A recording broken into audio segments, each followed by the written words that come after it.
성경 해석에서 성경 외적 증거의 위치. 지난 세기 동안 우리가 성경을 읽는 방식에 영향을 미치는 지식이 폭발적으로 증가했다. 그러면 이 새로운 지식을 어떻게 활용해야 할까? 이 질문에는 많은 것이 걸려 있으므로 이것은 단순한 학문적 질문이 아니다. 많은 경우 고대 이스라엘 사람들이 살았던 문화와 환경을 더 잘 이해하는 데 도움이 되는 언어학 및 고고학적 발견에서부터 우리가 큰 혜택을 받는다는 것은 의심할 여지가 없다. 하지만 새로운 발견이 성경이 분명하게 말하고 있는 것과 다른 것을 말하는 것처럼 보인다면 어떻게 해야 할까? 그런 경우 성경에 대한 우리의 이해가 새로운 통찰에 맞게 변화하고 적응해야 할까? 물론 이런 질문에 답할 때는 많은 요소를 고려해야 한다. 특히 두 가지 영역, 즉 고대 근동 문헌이 본문을 해석하는 데 있어 어떤 위치와 용도로 사용되었는가, 그리고 현대 과학이 이 장들을 이해하는 데 어떤 역할을 해야 하는가 하는 질문이 이런 까다로운 문제를 다룰 때 우리의 주의를 요구한다. 이 장은 예비적인 개요이며 따라서 창세기 1, 2장에 귀를 기울이면서 그 의미를 이해하려고 노력하는 과정에서 필요할 때마다 이 두 영역을 다시 다루겠다. 고대 근동문학. 창세기 연구는 많은 고대 근동 문헌의 발견으로 더욱 풍부해졌으며 그 중에는 세계의 기원을 이해하는 방법에 대한 정보가 담긴 신화가 포함되어 있다. 이런 자료들은 BC 2500에서 1600년 전으로 거슬러 올라간다. 창세기 1, 2장에 귀를 기울이고 이 장들을 이해하려고 할 때 이런 자료들을 어떻게 활용해야 할까? 부차적인 위치. 일반적으로 이런 자료들은 해석 과정에서 항상 부차적인 위치를 차지해야 한다. 구약학자 존 월턴이 주장했듯이 성경을 이해하는 열쇠는 고대 세기의 다른 문헌에서 찾아야 한다라고 말해서는 안 된다. 창세기 기사와 성경의 다른 곳에서 창조에 대해 말하는 내용은 우선순위를 가져야 하며 규범적이어야 한다. 이 규범적이고 성경적인 우선순위를 확인하려면 고대 근동 문화에 과도한 비중을 부여하기 위해 발화 행위 이론을 사용하는 방식과 하나님이 계신 성경의 본질을 간단히 살펴볼 필요가 있다. 발화 행위 이론의 사용. 발화 행위 이론은 창세기 1, 2장의 의미를 이해하는 데 중요한 해석학적 도구가 되었다. 따라서 이 이론을 적용하면 학자들이 성경 본문의 명백한 의미를 잘못 해석할 수 있으므로 특히 언급할 가치가 있다. 발화 행위 이론은 의사소통의 과정이 발화 행위에서 발화 수반 행위, 발화 효과 행위로 진행된다고 이해한다. 발화 행위 이론을 성경 문맥에 적용하는 것을 지지하는 영향력 있는 학자는 존 월턴이다. 월턴은 그가 영감된 하나님 말씀이라고 인정하는 성경 본문을 발화 행위로 본다. 그리고 권위와 무호성이 있는 저자의 의도를 발화 수반 행위로, 말씀의 바람직한 효과나 결과를 발화 효과 행위라고 설명한다. 이 접근 방식은 성경을 해석하는데 어떤 의미가 있는가? 월턴은 성경 본문, 발화 행위가 영감으로 기록되었지만 문화의 영향을 받았다고 단언한다. 따라서 우리는 성경 본문에서 전달자, 인간 저자가 믿는 것이라고 유추할 수 있는 것과 그의 비언어적 초점, 기록된 내용의 의도를 구별해야 한다라고 말한다. 다시 말해 저자의 의도와 본문에 사용된 실제 단어를 구분해야 한다. 월턴이 보기에 성경 본문은 성경이 기록된 당시의 신념과 세계관을 반영하므로 이런 구분이 필요하다. 따라서 우리가 단순히 본문을 읽는 것만으로는 그 의미를 정확하게 이해할 수 없다. 저자의 의도가 오늘날 우리가 읽는 본문의 겉으로 드러난 메시지와 달랐을 수 있으므로 본문은 그렇게 명확하지 않다. 예를 들어 창세기 1장의 경우 성경 본문의 문화적 배경이 다르므로 일반적으로 궁창, 하늘 또는 창공으로 번역되는 히브리어 라키아는 원래의 문화적 맥락에서 단단한 실체, 일종의 단단한 도움을 의미했다고 알려져 있다. 고대인들은 하늘을 그렇게 생각했을 것이다. 하나님은 창세기가 기록될 당시의 문화적 이해에 자신의 발화 행위, 성경 본문을 맞추셨으며 우리가 더 이상 하늘을 도모로 생각하지 않으므로 월턴은 성경 본문을 권위 있는 것으로 받아들이지 않는다. 오히려 월턴은 저자의 의도, 즉 발화 수반 행위는 우주 지리의 진정한 형태를 주장하는 것이 아니므로 우리는 발화 행위, 즉 성경 본문의 그런 세부 사항을 부수적인 것으로 안전하게 제쳐둘 수 있다. 그것은 발화 수반 행위의 내용이 아니다라고 주장한다.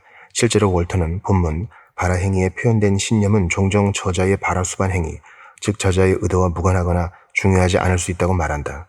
주목해야 할 중요한 점은 저자의 의도와 기록된 본문을 구분하는 것은 성경 본문이 차지해야 할 일차적인 위치를 부정한다는 것이다. 본문이 차지해야 할 권위가 본문이 탄생할 당시의 문화에 대한 지식에 따라 오늘날의 독자가 재구성하는 저자의 의도나 저자가 암시하는 메시지로 옮겨지는 것이다.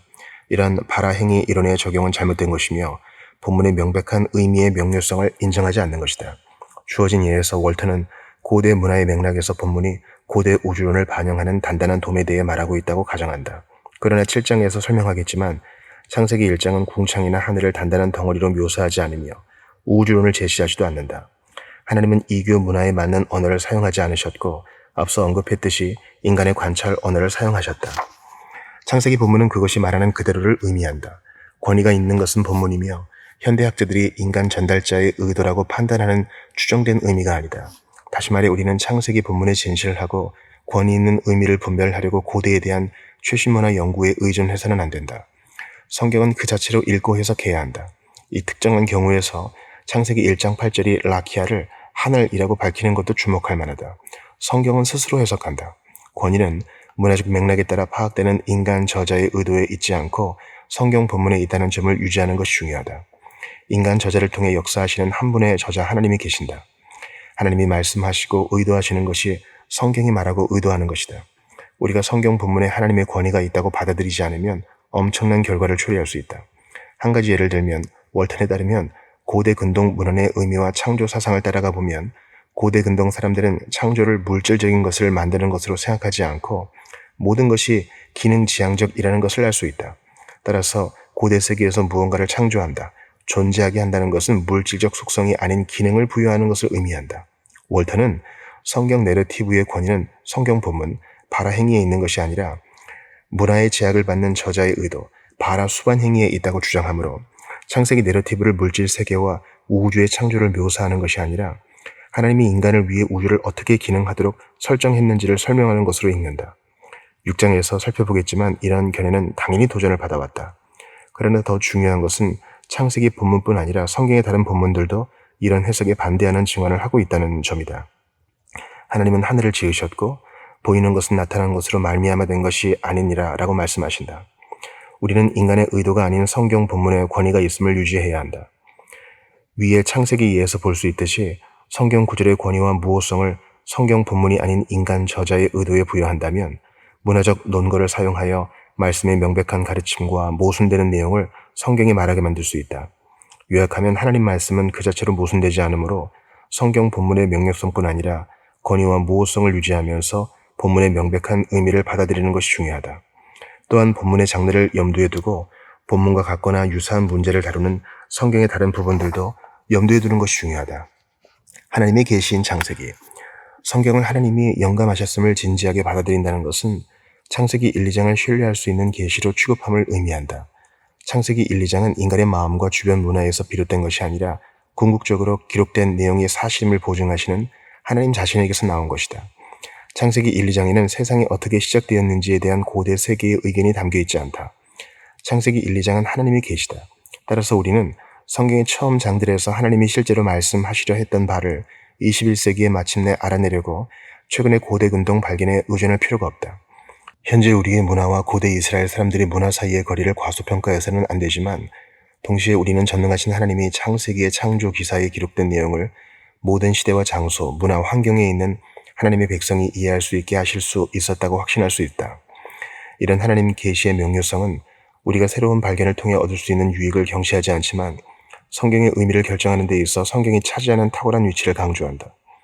그러므로 창세기를 이해하려고 할 때 우리는 고대의 새로운 발견에서 가능한 단서를 찾기 전에 먼저 성경과 성경을 비교해야 한다. 우리가 하나님 말씀의 진실성을 받아들인다는 것은 또한 창세기가 우리에게 말하는 것처럼 한 하나님을 숭배하는 참된 종교가 많은 신을 숭배하는 이교보다 앞섰음을 인정하는 것을 수반한다. 창세기 1, 2장이 어떤 경로로 우리에게 전해졌는지는 정확히 알 수 없지만 창세기의 창조기사가 다신교적 요소를 제거한 이교적 출처에서 차용한 결과라는 주장은 근거가 없다. 그런 인식은 방법론적으로도 잘못된 것이다. 저명한 근동학자인 케니스 키치는 고대 근동에서 단순한 기사나 전통이 덧붙여지고 윤색되어 정교한 전설을 낳을 수는 있지만 그 반대의 경우는 발생하지 않는다는 것이 원칙이다라고 말한다. 대부분의 아시리아 연구자들은 창세기의 처음 장들과 가장 중요한 바빌로니아 창조 서사 시인 에누마 엘리시 사이에 직접적인 연관성이 있다는 생각을 일축해왔다. 또한 학자들은 성경의 창조 기사의 배경을 우가리트와 이집트 문헌에서도 찾아왔다. 그러나 이런 기사들과 성경의 기사 사이에는 차이점이 많다는 점과 여러 문화권의 기원에 대한 다양한 기사가 존재한다는 점을 고려할 때 우가리트와 이스트 문헌에도 성경 기사와의 의미 있는 관계에 대한 설득력 있는 증거가 부족하다. 고대 근동 문헌 활용의 어려움. 말할 필요도 없이 세기의 기원을 다룬 고대 근동의 문서는 창세기 1, 2장과 함께 사용할 때 신중하고 분별력 있게 다뤄야 한다. 우리는 문서의 출처와 관련성을 고려해야 한다. 예를 들어 창세기 해석에 사용되는 대부분의 문서는 메소포타미아와 이집트에서 나온 것이다. 오경의 일부로서 모세에게서 기인 창세기를 이해하려고 이런 문서들을 사용하는 것은 정당성을 신중하게 판단할 필요가 있다. 특정한 국가와 연대의 특정한 고대 근동 문서가 창세기 1, 2장을 이해하는데 왜 관련이 있는지와 같은 질문에 답해야 한다. 또한 창조에 대해 언급하는 고대 근동 문헌의 성격과 목적을 고려해야 한다. 예를 들어 소위 바벨로니아 창조 서사시 에누마 엘리시는 사실 기원에 대한 설명이 아니라 바벨로니아의 신 마르둑의 패권을 입증하는 것이 주된 목적이다. 이런 문서의 의도는 기원이라는 주제에 접근하는 방식에 영향을 미친다. 메소포타미아와 이집트에는 두 문화권 모두에서 기원에 대한 서로 다른 견해를 반영하는 다양한 신화가 존재하므로 이런 창조 기사들을 성경과 비교할 때는 방법과 내용에 매우 신중해야 한다. 또한 고대 세계의 문헌에 근거해 창세기의 의미나 어휘를 설명할 모든 가능성은 사례별로 평가해야 한다. 성경을 이해하려고 고대 근동 문헌을 활용할 때는 역사와 신화의 차이를 포함하여 성경적 세계관과 고대의 이교 세계관의 차이점을 인식하는 것도 중요하다.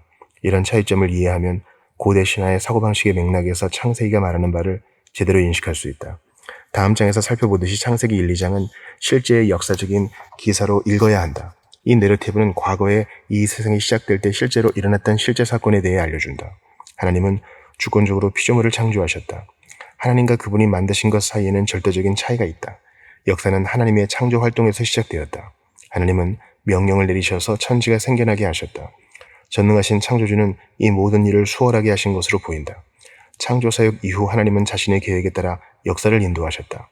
역사는 선형적이며 역사가 마지막 날을 향해 나아갈 때 모든 것은 하나님의 통제 아래 있다. 이런 성경의 증언과 대조적으로 여러 지역의 고대 근동 신화는 분명한 차이를 보인다. 세상 창조와 관련하여 신화적 사고는 당대의 존재 질서는 과거에 발생한 것으로 생각되는 시간을 초월한 사건에서 파생된 것이라고 추측했다.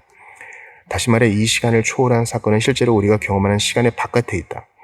초월적인 창조주인 신은 이 역사적 시작의 사건에 관여하지 않았다.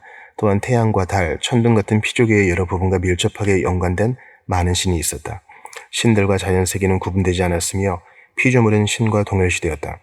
이런 신화의 특성을 고려할 때 연속성이 신화적 사고의 기초라고 주장할 수 있다. 인간과 자연과 신 사이의 근본적인 구분은 존재하지 않았다. 역할만 다를 뿐 본질을 공유하고 있었다. 이런 신화의 연속성은 고대인들이 세상의 기원을 바라보는 방식에도 반영되어 있다. 물질은 근본적인 요소이며 항상 존재해왔다. 물질로부터 신과 자연계, 그리고 궁극적으로 인간이 탄생했다. 창조 과정은 갈등을 의미했다. 신들과 관련된 엄청난 싸움을 겪은 후에야 자연계와 인간의 창조가 실현되었다. 현실에 대한 신화적 이해에서는 선형적인 역사보다는 순환적인 삶의 개념이 우세하다. 결국 하루가 다음 날로 이어지고 한 계절이 다음 계절로 이어지며 그 과정이 반복된다. 이런 현실과 기준의 세계 질서를 유지하려면 원래의 우주 창조 사건을 이교의 재래에서 실현해야 했다. 이렇게 해서 시간을 초월한 시작의 사건이 현재의 순간으로 들어온다. 만물의 기원이 시간 밖에 있다는 것을 다시 한번 주목하라. 현재가 존재하는 모든 것이므로 현실은 오직 지금 현재와 관련되어 있다. 시간은 정적이며 변함이 없다. 인간의 임무는 사물이 있는 그대로 유지되게 하고 궤도를 벗어나지 않게 하는 것이다. 현재의 세계 질서를 유지하기 위해 신화는 극화되고 현실화되어야 했다. 예를 들어 바벨로니아 사람들은 새해 축제 때마다 창조 서사시에 나오는 것처럼 혼돈의 세력에 대한 마르둑의 승리를 재현해야 했다. 창세기에서 볼 수 있는 실제의 역사 사건으로서의 만물의 단회적 창조는 고대인들의 관심사가 아니었음이 분명하다. 사람들은 역사가 아니라 자연에서 신들을 경험했다. 성경 기사와의 유사점. 지구의 시작에 대한 신화의 기사와 창세기 기사 사이에는 큰 차이가 있고 창세기와 고대 근동 신화 사이에 의미 있는 관계가 있다는 증거는 없지만 공통된 배경에 대한 몇 가지 힌트를 주목하는 것은 흥미롭다.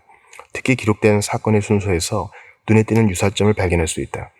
예를 들어 알렉산더 하이델은 창세기와 에누마 엘리시 사이에 명백한 유사점을 지적했다.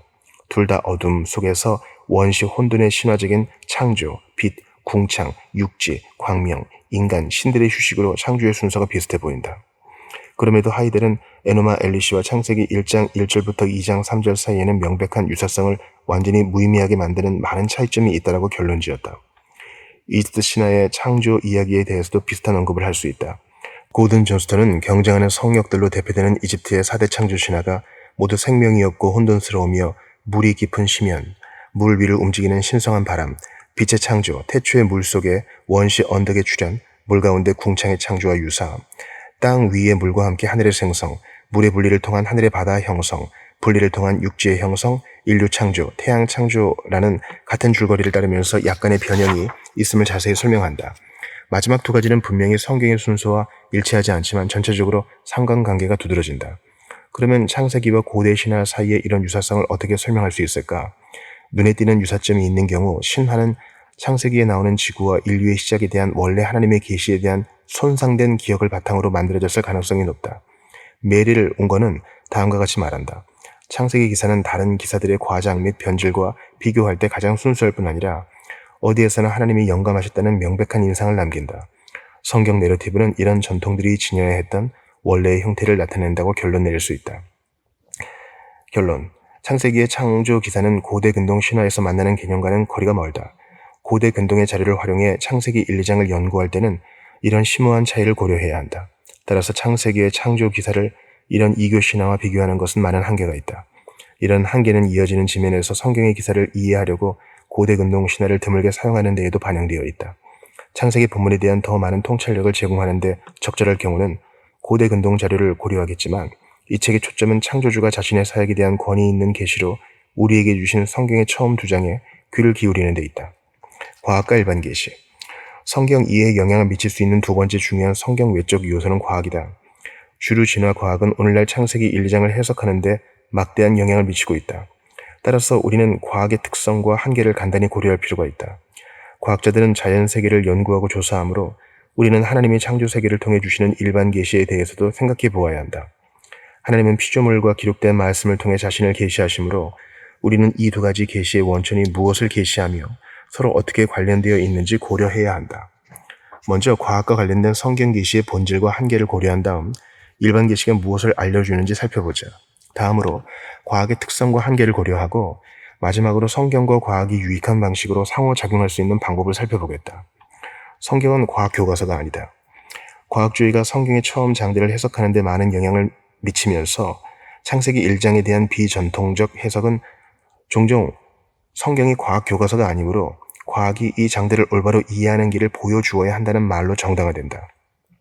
성경이 과학 교과서가 아닌 것은 분명한 사실이다. 예를 들어 성경을 생물학이나 지질학, 물리학에 대한 현대의 참고서처럼 활용하는 것은 성경을 오용하는 것이다.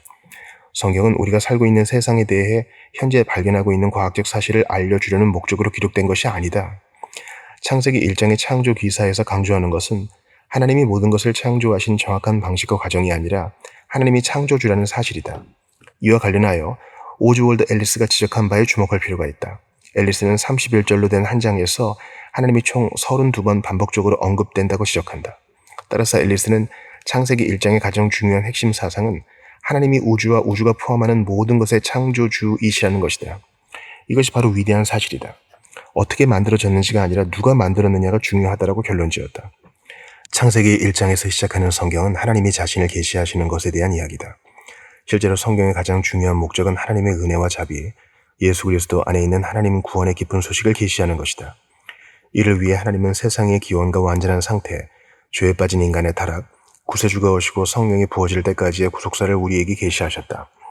이런 하나님의 기록된 계시의 목적에 따른 한 가지 분명한 결과는 창세기 1장이 과학적인 방식으로 말하지 않으며 성경 다른 곳에서도 마찬가지라는 점이다. 창세기 1장은 누구나 이해할 수 있는 언어, 즉 일상적인 경험의 언어를 사용한다. 예를 들어 우주에서 일어나는 현상을 말할 때는 지구 중심적인 언어, 즉 지구에 사는 우리의 일상적인 방향의 언어를 사용했다.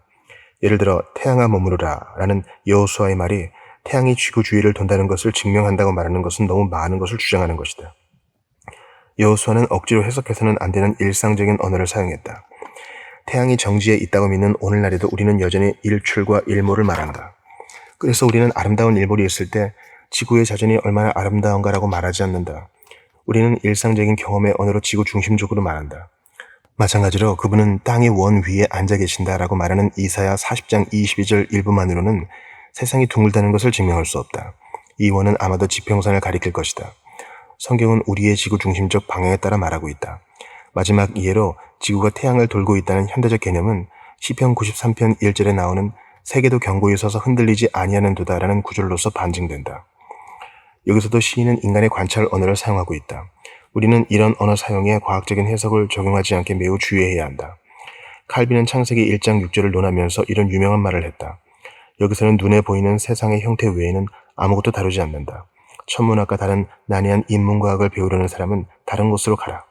또한 칼빈은 시편 136편 7절에 큰 빛들을 지으신 이에게에 대해 성경은 천문학을 가르치려는 의도가 없으셨으며 가장 단순하고 교육받지 못한 사람들에게 공통적으로 적용되는 교훈을 제시하시면서 모세와 다른 선지자들의 대중적인 언어를 사용하셨다라고 언급했다. 하나님이 인간 경험의 언어를 사용하시는 것은 계시를 받는 사람들의 제한된 능력에 맞게 계시를 조절하시는 일의 전부다. 성경이 천체의 현상을 기술적인 과학적 정확성을 고려하지 않고 인간이 경험하고 말하는 방식으로 묘사하는 이유는 이런 조절을 설명한다. 따라서 과학적으로는 달이 자체에 빛이 없고 태양의 빛을 반사할 뿐이며 토성이 실제로는 달보다 더 크지만 성경은 달을 두 큰 광명체 가운데 작은 광명체라고 말한다. 그러므로 칼빈은 창세기 1장 14절에 대해 모세는 철학적 예리함을 가지고 말하는 것이 아니라 오히려 교양 없는 사람들도 어디서나 관찰할 수 있는 것들, 그리고 일반적으로 통용되는 것들에 대해 말하고 있다라고 지적했다. 또한 15절에 대해 칼빈은 모세가 달이 태양으로부터 빛을 빌리지 않는 한 지구를 밝히는데 충분한 밝기를 가지고 있지 않다는 사실에 무지한 것이 아니라 우리가 모두 명백하게 인식할 수 있는 것, 즉 달이 우리에게 빛을 비추어 준다는 것을 충분히 선언할 만하다고 생각했다라고 언급했다. 마찬가지로 16절에 대해 칼빈은 이렇게 언급했다. 천문학자가 별의 실제 치수를 탐구하면 달이 토성보다 작다는 것을 알게 될 것이지만 이것은 눈에 다르게 보이므로 난해하다. 그러므로 모세는 오히려 자신의 화법을 일반적인 용법에 맞게 조절한다. 또한 창조 과정에 대한 창세기 1, 2장의 설명은 인간의 일반적인 이해에 적합한 계시로 보아야 한다. 오늘날 과학자들이 알고 있는 과정이 창세기 1, 2장의 단순한 언어에 숨겨져 있을 가능성이 있지만 이 장들은 과학 논문이 아니다. 요점은 하나님은 거짓말을 하지 않으시므로 성경의 처음 장들에서 하나님이 우리에게 말씀하시는 것은 정확하고 사실적이라는 것이다. 시오도 반 랄테가 말했듯이 조절이란 진리 그 자체, 목적을 조절하는 것이 아니라 이 진리를 드러내는 수단이나 방식을 조절하는 것이다. 다시 말해 하나님이 자신의 계시를 우리의 이해에 맞게 조절하셨으므로 우리는 그 계시가 참이라는 확신을 가질 수 있다. 만약 하나님이 우리에게 맞춰 조절하지 않으셨다면 하나님은 우리가 이해할 수 없는 하늘의 언어로 자신의 말씀을 주셨거나 유한한 존재인 우리가 이해할 수 없는 방식으로 자신의 무한한 생각을 제공하셨을 수 있다. 이처럼 하나님은 창조 사역에 대한 짧고 강력한 설명을 통해 세상이 어떻게 시작되었는지에 대해 우리가 알아야 할 모든 것을 정확하게 계시하심으로 우리가 창조주에게 영광을 돌릴 수 있게 하셨다. 하나님이 창조 과정에 대한 설명을 우리의 이해에 맞춰 조절하시고 우리가 이해할 수 있게 하셨다는 것은 과학자들이 창세기 1, 2장을 현대 과학과 조화시키려고 할 때 매우 겸손한 태도를 유지해야 함을 의미한다. 이 기사는 과학적인 기사가 아니다. 이와 관련하여 성경의 과학 교과서가 아니며 프톨레마이오스 세계관과 코페르니쿠스 세계관 가운데 어느 한 편을 들지 않는다라고 강조한 헤르만 바빙크의 말을 상기하는 것이 좋다. 바빙크는 다음과 같이 통찰력 있게 말을 이어갔다. 성경은 일상적인 경험의 언어를 사용하며 이는 언제나 진실하다. 만약 성경이 이런 방식이 아니라 학계의 언어를 사용하고 과학적 정확성을 가지고 말했다면 성경은 스스로의 권위에 걸림돌이 되었을 것이다. 성경이 프톨레마이오스 세계관을 지지했다면 코페르니쿠스 체계를 지지하던 시대에는 신뢰를 받지 못했을 것이다. 또한 인류의 삶과 인류를 위한 책이 될 수도 없었을 것이다. 그러나 이제 이 책은 가장 단순한 사람도 이해할 수 있고 배운 사람과 배우지 않은 사람 모두가 이해할 수 있는 평범한 인간의 언어로 말하고 있다. 이 책은 과학과 학문의 언어와 함께 앞으로도 계속 존재할 관찰의 언어를 사용한다. 그럼에도 창세기 기사를 사실로 받아들이는 일부 과학자들은 성경 구절에서 과학 이론을 읽어내려는 유혹을 받곤 하는데 이는 성경이 의도하지 않은 내용이다. 하나님이 창세기를 주셨다고 해서 하나님이 만물을 창조하실 때 어떤 일이 일어났는지 과학적으로 정확하게 재구성할 수 있다는 의미는 아니다. 믿는 과학자들이 자신의 과학적 이해나 이론이 성경의 가르침과 일치하거나 성경의 창조 기사와 일치하는지를 판단하는 것은 또 다른 문제다. 이 장의 마지막 부분에서 이에 대한 예를 살펴보겠다. 그러니 창세기 1, 2장을 근거로 태초에 무슨 일이 일어났는지 과학적으로 규명할 수 있다고 생각한다면 성경의 이 부분의 목적과 모순되는 것이다. 이는 우리를 창조론에 대한 고찰로 이끌어간다. 창조론. 창조과학자들은 성경이 창조와 세계의 역사에 대해 가르치는 바에 전적으로 충실하려 한다. 그들은 성경의 전제에 기초하여 과학 연구를 수행하려고 노력한다. 성경이 묘사하는 사건의 역사성을 진지하게 받아들이려는 그들의 열망은 박수받을 만하다. 우리는 그들의 훌륭한 과학적 연구에 감사할 수 있으며 가능한 경우 거기에서 유익을 얻을 수 있다. 하지만 안타깝게도 창조과학자들이 성경을 사용하는 것이 항상 적절하거나 도움이 되는 것은 아니다. 예를 들어 고 헨리 모리스는 때때로 성경을 마치 과학 교과서처럼 사용했다. 이 분야의 선구자이자 나 역시 도움을 받았던 헨리 모리스 같은 분을 비판하는 것은 유쾌하지 않지만 이런 성경의 오용은 반드시 해결해야 할 문제다. 이런 성경의 오용은 과거에 문제가 된 적이 있었으며 다행히도 오늘날에는 덜한 것처럼 보인다. 그럼에도 곧 보게 되듯이 여전히 우리가 경계해야 할 문제로 남아있다. 창조과학자들이 이런 유혹에 빠지지 않고 최고 수준의 연구 성과를 낼 수 있게 하려면 과학 토론에서 성경이 어떻게 오용되는지를 다루는 것이 중요하다. 현대 과학적 창조론 운동의 창시자, 시조, 건축가, 최고 개종자로 불리는 헨리 모리스는 성경은 과학 교과서다라는 단호한 제목의 논문을 썼다. 이 글을 쓰고 있을 당시에도 미국 창조과학연구소의 웹사이트에 이 글이 게시되어 있었던 것은 유감스러운 일이다. 성경 본문의 의미와 의도를 넘어서는 현대 과학의 개념을 성경에서 읽어내는 것은 옳지 않다. 다음은 모리스의 글에서 발췌한 몇 가지 이해다. 하나님의 아들이 그의 능력의 말씀으로 만물을 붙드신다는 히브리서 1장 3절에 대해 모리스는 이렇게 설명한다. 예수 그리스도는 무한한 신적인 에너지의 지속적인 유출을 통해 한때 창조하셨던 우주의 모든 물질을 지탱하고 계신다. 여기에는 물질과 에너지의 등가성이라는 현대의 진리가 명확하게 설명되어 있다. 또한 신비한 핵력의 궁극적인 원천인 원자의 결합 에너지도 여기에 나타난다. 골로새 1장 16, 17절에서도 같은 가르침을 확인할 수 있다. 우리는 물질과 에너지의 등가성이라는 아인슈타인의 개념에 대한 과학 정보를 성경 본문에 집어넣어 읽는 것이 정당한지 의문을 제기할 수 있다. 오히려 성경은 하나님의 아들로 말미암아 세상을 창조하셨으며 그 아들이 능력의 말씀으로 만물을 붙들고 지탱하심으로 이 세상을 계속 다스리신다고 가르친다. 세상은 저절로 돌아가지 않는다. 하나님의 아들이 매 순간 세상을 계속 유지하시며 만물을 함께 붙들고 계신다. 물질과 에너지의 등가성에 대한 현대 과학의 통찰을 이 구절에 집어넣어 읽으려고 시도하는 것은 이 구절을 오용하는 것이다. 이 본문은 그런 정보를 전달하기 위해 기록된 것이 절대 아니다. 우리 인간의 제한된 이해력으로는 히브리서 1장 3절이 가르치는 바가 물질과 에너지에 대해 우리가 지금 과학적으로 이해하는 것과 모순되지 않을 수도 있다. 그러나 성경 본문의 이런저런 과학 이론이 명확하게 명시되어 있다라고 말하는 것은 본문의 의도와 의미를 훨씬 넘어서는 것일 뿐 아니라 본문을 오용하는 것이다.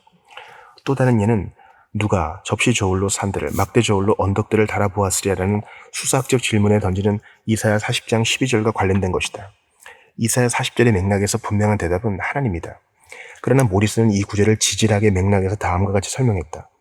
지구 물리학의 기초가 되는 지각균형, 똑같은 무게를 의미, 지각균형의 기본 원리는 하나님이 산을 저울에 달아보시고 언덕을 저울에 달아보신다라고 말하는 이사야 40장 12절에 잘 나타나 있으며 이를 통해 지구 물리학 계산에서 중력이 대단히 중요하다는 것을 쉽게 유추할 수 있다. 그러나 이 모든 지질학적 추론은 이 구절의 요점이 아니다. 이 구절의 메시지는 하나님의 위대하심이다. 하나님은 땅의 흙을 바구니에 담아 산과 언덕의 무게를 가늠하실 수 있을 정도로 위대하시다. 이스라엘의 하나님은 전능하시기에 인간이 상상조차 할 수 없는 일을 하실 수 있다. 이사야 40장 22절은 하나님에 대해 그분은 땅의 원 위에 앉아 계신다라고 말한다. 모리스는 지구의 모양은 측지학이라는 하위 과학의 고유한 영역인데 이사야 40장 22절은 지구가 근본적으로 둥글다라는 사실을 지적하고 있다라고 말했다. 그러나 본문의 의도는 지구가 둥글다는 사실을 특지하게 알려주는 것이 아니다. 에드워드 영은 여기서 성경이 지구가 둥글다고 가르친다고 결론을 내리는 것은 타당하지 않은 것 같다라고 올바르게 논평했다. 이 모든 예에서 모리스는 성경 본문이 의도하지 않은 과학 정보를 성경에 집어넣어 읽었다. 이런 접근 방식으로 본문을 설명하는 것은 거부되어야 한다. 이와 관련해 헤르만 바빙크의 말을 기억하는 것이 좋다. 성경은 종교적, 윤리적 목적을 가지고 있다. 그것은 다양한 과학을 위한 매뉴얼이 되도록 고안된 것이 아니다. 바빙크는 조금 더 나아가 성경은 우리가 수학, 천문학, 화학 등에서 요구하는 것처럼 정확한 지식에 대한 요구를 충족시키지 못한다. 이것은 적용될 수 없는 기준이다. 성경에는 나름의 기준이 있고 나름의 해석이 필요하며 나름의 목적과 의도가 있다. 그 의도는 곧 우리에게 구원에 이르는 지혜가 있게 하는 것이다. 결과적으로 바빙크는 성경의 역사적 사건을 묘사할 때 정확성이 떨어진다거나 성경이 과학과 무관하다는 반대의 결론을 내리려는 모든 시도를 올바르게 거부한다. 하나님을 아는 지식의 책으로서 성경은 다른 과학에도 할 말이 많다. 성경은 과학과 예술에서도 우리 길에 비치며 우리 발의 등불이다. 성경은 삶의 모든 영역에서 권리를 갖는다. 따라서 성경에 나오는 많은 내용은 다른 과학에도 근본적으로 중요한 의미를 지닌다.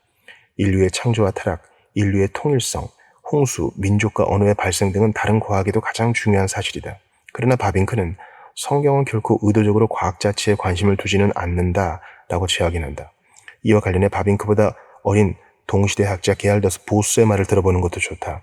보스는 창세기 1, 2장을 해석할 때 최신 인식과 최신 유행을 만족시키는 초고학적 해석을 제시하는 것은 옳으라고 말한다. 물리학, 지질학, 천문학 등 모든 종류의 이론을 이 내러티브에 투영해왔다. 그것은 잘못된 해석이다. 보스는 결론적으로 다음과 같이 올바르게 말한다. 과학이 이것 또는 저것을 발견했다거나 발견했다고 생각하는 것만으로는 창세기에서 우리가 과학을 발견하기에는 충분하지 않다. 창조 내러티브는 순수한 진리를 제공하지만 과거 수세기 동안 하나님 백성과 현재 하나님의 자녀들에게 똑같이 교훈을 줄 수 있는 일반적인 형태로 진리를 제공한다. 초과학적 해석은 이 점을 간과한다. 이것이 바로 창조 내러티브가 하나님의 성령의 위대한 예술적 업적이라고 할 수 있는 이유다. 그러나 그리스도인 과학자들은 연구를 통해 성경과 일치하는 이론을 제시할 때 용기를 얻을 수 있다. 결국 창세기에 기록된 사건은 사실이다. 헨리 모리스는 성경이 과학 교과서라고 강조했지만 현재 창조 과학자들은 훨씬 더 신중한 태도를 보인다. 실제로 중요한 창조 과학자들은 이런 설명을 구체적으로 부인한다. 이것은 좋은 발전이다. 예를 들어 창조 과학자 앤드루 스넬링은 주요 저서인 지구 대격변의 과거에서 성경은 결코 역사나 과학 교과서라고 주장하지 않는다라고 구체적으로 언급했다. 폴 가너도 마찬가지로 성경의 첫 번째 책은 진부한 표현대로 과학 교과서가 아니다라고 썼다. 카르웰 랜드도 같은 사실을 인정했다. 제이슨 라일의 유용한 책 창세기 2에 역시 성경을 과학 교과서라고 부르는 것을 피하고 건전한 해석학적 조언을 준다. 하지만 놀랍게도 라일은 이전 저서인 천문학 되찾기에서 이사야 40장 22절을 사용하여 성경의 지구가 둥글다는 것, 이 장의 앞부분에서 무시한 개념과 창조 이후 우주의 크기가 커졌다는 것을 보여주었다. 라일은 하나님이 하늘을 찰같이 펴셨으며 라는 말씀의 근거에 우주가 팽창되었다는 주장을 펼쳤다. 그러나 본문의 요점은 우주가 확장되었음을 알려주는 것이 아니다. 오히려 이 문구는 하나님이 창조하실 때 하늘을 얼마나 쉽게 만드셨는지를 시적으로 묘사한 것이다. 또 다른 창조론자인 존 하트넷은 성경은 어디에서도 팽창하는 우주를 가르치지 않는다고 올바르게 결론지었다. 그리스도인 과학자들이 진화론과 양립할 수 없거나 진화론에 반대되는 확실한 과학적 데이터가 있음을 보여주는 것은 가장 고귀한 일이다. 그러나 진화론을 반증하고 하나님의 진리를 옹호하려는 이런 열망이 과학이론을 성경 본문에 부당하게 적용하는 결과를 초래해서는 안 된다. 그렇게 하고 싶은 유혹이 있을 수 있지만 그렇게 하지 말아야 한다. 성경은 진실성을 증명하기 위한 인간의 노력이 필요하지 않다. 성경은 자체의 권위 위에 서 있다. 사실 과학은 말씀의 진실성에 대해 지속적인 확신을 줄 수 없다. 성경은 하나님의 진리이므로 자체의 의제와 자체에 대한 증언에 따라 읽고 해석해야 한다. 성경이 성경 자체의 해석자다. 동시에 창조과학 운동이 성경의 무호성을 옹호하고 창조기사와 이후의 모든 것의 역사성을 진지하게 받아들이는 데 대해서는 박수를 보내야 한다. 성경은 진화론과 같은 이론들을 배제하는 정보를 주며 창조가 하나님의 위대한 역사이므로 결코 완전히 이해할 수 없음을 상기시켜준다. 따라서 성경이 제공하는 모든 정보는 과학적 노력에서도 매우 중요하다. 특히 지구의 과거 역사를 재구성하려는 과학자들이 창조, 타락, 노아 홍수, 언어의 혼란 등 성경이 서술하는 역사를 고려하지 않으면 빈약해지게 된다. 구약학자 에드워드 영은 성경은 과학 교과서가 아니다라고 인정하면서도 성경이 하나님의 말씀인 한 성경이 어떤 주제를 말하든지 성경이 말하는 내용은 정확하다. 성경이 과학을 가르치기 위해 주어진 것은 아니지만 성경은 만물의 기원에 대해 가르치고 있다라고 올바르게 말하기도 했다. 과학은 성경에 기록된 것을 포함하여 모든 역사적 사실을 고려해야 한다. 우리는 하나님 말씀의 진리와 그 말씀이 과학적 노력과 지속적인 관련성을 갖는다는 것을 진지하게 받아들이는 창조과학자들에게 감사해야 한다. 다음 장에서 보여주듯이 이 책은 적절한 곳에서 그들의 연구를 감사하게 활용한다. 그러나 하나님 말씀은 무호하지만 모든 과학적 연구와 마찬가지로 창조론자든 진화론자든 과학자들의 연구는 그렇지 않다. 일반 계시가 알려주는 것, 성경의 과학 교과서에서 볼 수 있는 복잡한 내용을 밝히지 않는다면 하나님은 피조물이나 흔히 일반 계시라고 하는 것에서 무엇을 계시하시는가? 성경은 일반 계시에 대해 우리에게 무엇을 말하는가? 짧은 대답은 하나님이 자신을 계시하신다는 것이다. 하나님은 일반 계시의 대상이다. 이 성경적 진리는 종교개혁 당시 개신교 신앙고백서에 명료하게 표현되었다. 벨기에 신앙고백서 2조는 우리는 우주의 창조와 보존과 다스리심을 통해 하나님을 안다고 말한다. 우주는 우리의 눈앞에 있는 가장 아름다운 책으로 그 안의 모든 크고 작은 피조물들은 사도 바울이 로마서 1장 20절에서 말한 것처럼 하나님이 보이지 아니하는 것들, 곧 그의 영원하신 능력과 신성을 우리가 분명히 인식하게 하는 수많은 글자와 같다. 이 로마서 9절의 문맥에서 바울 사도는 이렇게 말한다.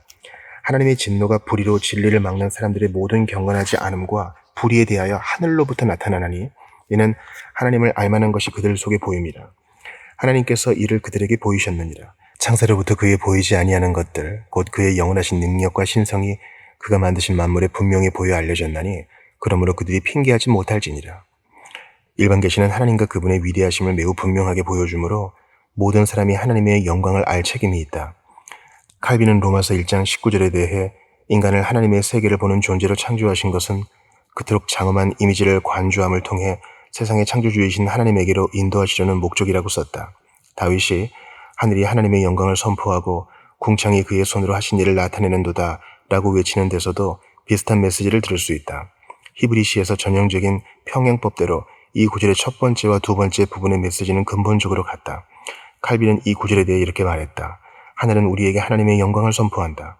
즉 하늘은 우연히 만들어진 것이 아니라 최고의 건축가가 놀랍게 창조하셨음을 공개적으로 증언하므로 하나님의 영광을 선포한다. 하늘을 바라볼 때 우리는 하늘을 관조하므로 하늘의 위대한 창조주이신 하나님에게로 고향될 수밖에 없다. 그러므로 현재의 목적상 일반 계시는 하나님이 창조 사역을 통해 모든 사람에게 자신을 계시하시는 것이라고 정의할 수 있다. 피조물은 하나님의 영광을 드러내는 수단일 뿐이라는 점에 유의하라. 일반 계시는 피조물을 대상으로 삼지 않는다. 자연세계는 하나님의 지혜와 영광 같은 하나님의 속성을 보여주기 위한 도구일 뿐이다. 피조물이 하나님을 계시하고 과학이 피조계를 연구한다면 과학이 도달해야 할 첫 번째 결론 중 하나는 연구 대상인 물리적 세계에서 자신을 계시하시는 하나님의 실제와 영광이다. 하나님을 부인하는 세속 과학자들은 이 계시를 억압하거나 거부한다. 코르넬리우스 반틸은 자연이 하나님의 분명한 계시로 보이지 않는다면 자연을 잘못 읽는 것 아닌가 라고 올바르게 물었다. 피조물이 하나님과 하나님 영광을 드러낸다는 사실은 일반 계시의 관심사가 피조물에 대한 정보나 과학적 정보 데이터가 아님을 의미한다. 일반 계시는 종종 과학과 연관되지만 일반 계시의 개념은 하나님이 데이터를 계시하셨다는 것이 아니라 창조 질서를 통해 하나님이 계시된다는 것이다. 이 근본적인 요점을 종종 놓치는 경우가 있다. 일반 계시는 하나님을 계시함으로 과학자는 새로운 과학적 데이터를 일반 계시를 통해 하나님이 주시는 새로운 계시라고 말할 수 없다. 과학적 연구 결과는 하나님의 일반 계시의 일부가 아니다. 베르카우어는 자연과학이 하나님의 일반 계시를 탐구한다고 말하는 것은 잘못된 것이며 자연에 나타나는 하나님의 계시에 대한 우리의 지식이 주로 자연과학에 비치고 있다고 말하는 것도 마찬가지로 잘못된 것이다 라고 지적했다. 베르카우어는 또한 이렇게 말했다. 하나님의 작품에 나타나는 하나님의 계시는 하나님의 자기 계시의 문제이며 그것은 무엇보다도 과학적 탐구를 통해 파악되는 것이 아니라 이스라엘의 시편에서 이미 분명하게 드러나듯이 믿음을 통해 파악된다. 이 찬양의 시편들은 과학적 탐구에 근거한 것이 아니다. 존 휘트컴 주니어는 만약 우리가 하나님이 성경과 자연이라는 두 가지 진리의 계시를 주셨다고 확언한다면 결과적으로 현대 과학이 최초의 창조 같은 교리에 대해 성경과 동등하게 독립적이고 권위 있는 정보원을 제공하며 과학만으로도 그런 일들이 언제 어떻게 일어났는지 또는 일어났는지 아닌지도 알 수 있는 반면에 성경은 단지 누가 왜 이런 일들이 일어나게 했는지 비과학적인 언어로 알려줄 뿐이라고 정확하게 말했다. 하나님이 물질 세계를 통해 주시는 계시는 하나님 자신에 대한 계시다.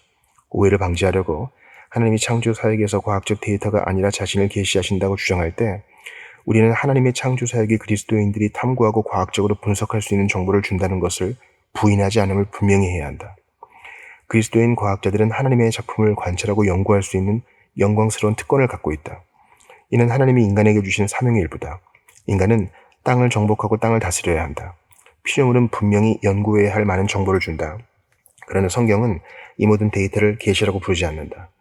피조물이 제공하는 데이터는 하나님이 자신의 영광과 위대하심을 드러내시는 수단이다. 니콜라스 호체스는 구체적인 예를 들어 이를 잘 설명했다. 과학적 결과는 결코 계시의 지위를 가질 수 없다. 하나님이 그랜드 캐니언에서 계시하시는 것은 세상에 대한 사실, 언제 어떻게 만들어졌는지가 아니라 하나님의 위대한 능력과 영광이다. 그러므로 정확한 과학적 결과조차도 하나님의 계시로 간주해서는 안 된다. 계시와 과학적 결과 사이에는 질적인 차이가 있다. 계시는 오류가 없는 것이고 과학적 결과는 오류가 있는 인간의 탐구다.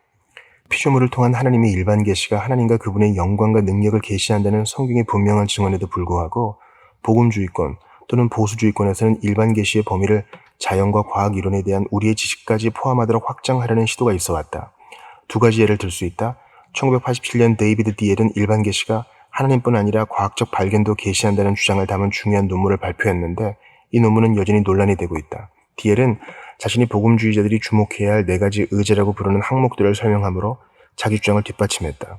첫째는 일반 계시의 객관적 권위로 일반 계시와 특별 계시는 실제로 계시하는 각각의 진리에 대해 동등하게 권위가 있고 무오하다라는 것이다. 둘째는 일반 계시의 창조적 특수성으로 일반 계시의 메시지는 하나님의 성품과 뜻에 대해서는 일반적이지만 창조 문제에 대해서는 매우 구체적이라는 것을 의미한다. 따라서 일반 계시는 또한 우리에게 창조의 구체적인 본질과 법칙에 대한 지식을 제공한다. 디엘의 세 번째 의제는 일반 계시의 인식론적 우선순위, 곧 모든 성경의 진술은 이성적이고 경험적이며 개인적인 의미를 위해 일반 계시에 의존한다라는 것이다. 디엘이 마지막으로 제시한 항목은 일반 계시의 기독론적 점진성이다. 특별 계시는 성경 전경이 완성될 때까지 점진적이므로 우리는 일반 계시가 인류 역사 전체에 걸쳐 계속 점진적임을 인식해야 한다. 이것은 물론 우리의 과학적 지식 증가의 근거가 된다. 디엘이 인상적인 과제들의 목록을 제시했지만 이 모든 것은 한 가지 중요한 요점에 달려있다. 일반 계시는 과학 지식을 권위 있게 계시하는가? 다시 말해 그런 지식을 오류가 없는 하나님의 계시로 간주할 수 있는가?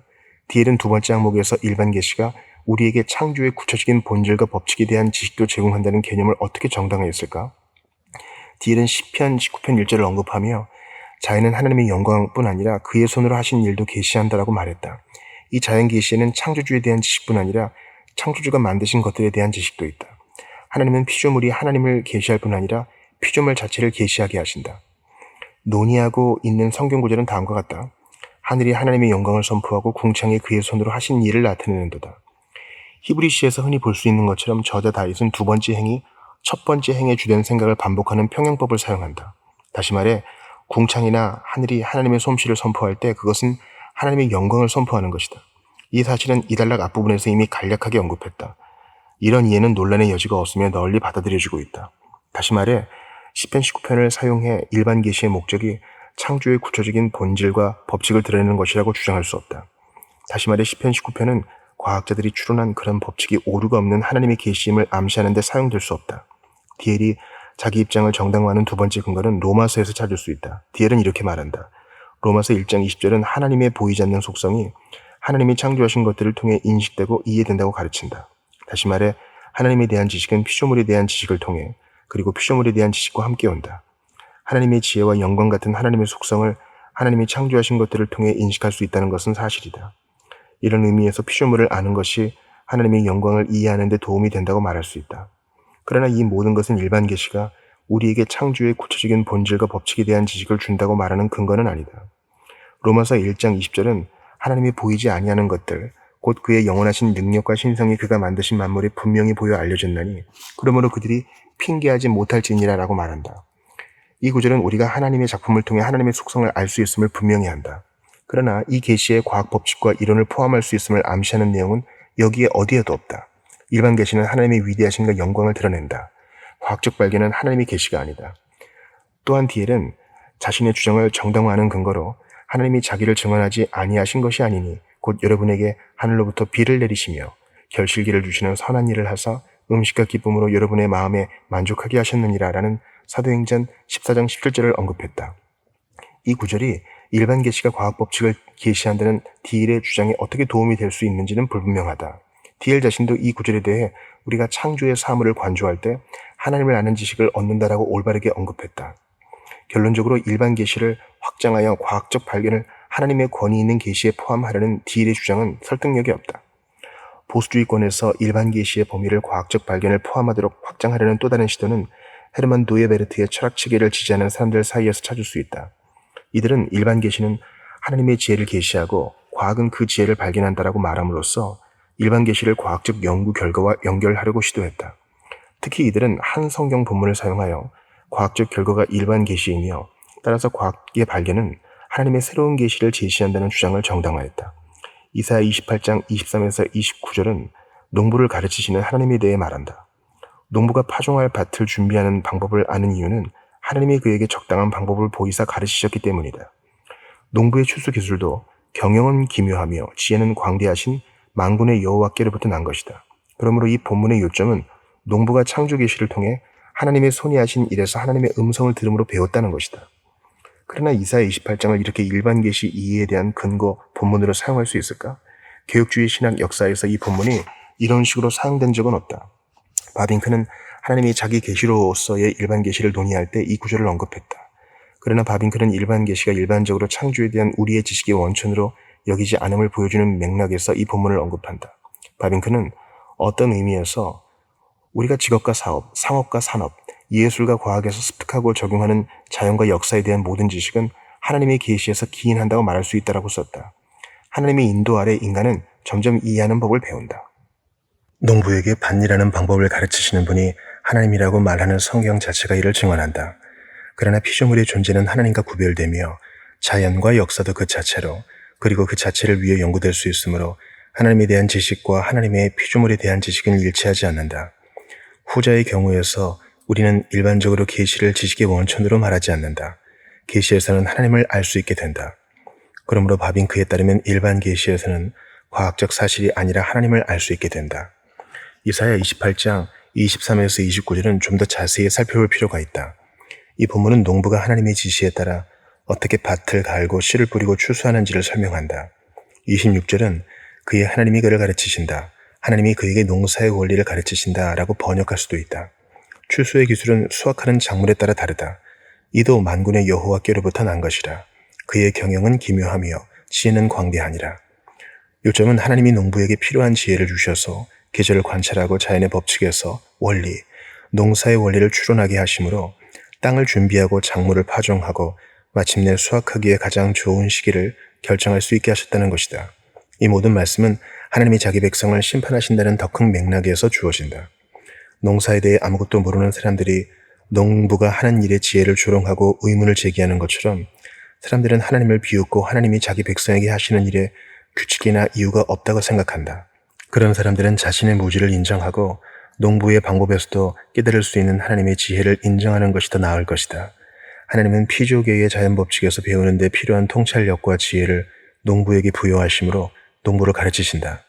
이 구절의 요점은 일반 계시가 과학적 사실을 하나님의 계시로 드러낸다는 것을 알려주는 것이 아니다. 이 구절은 농부의 농업적 통찰력이 하나님의 선물이라는 일반적인 진술이다.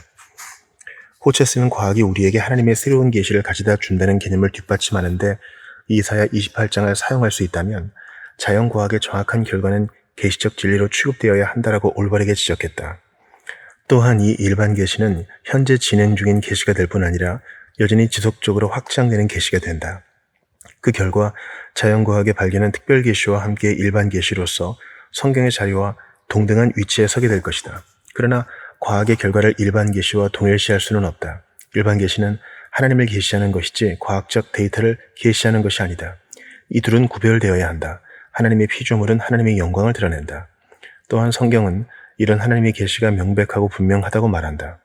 그것은 하나님의 창조 사역에서 매우 분명하게 인식되기에 변명할 여지가 없다.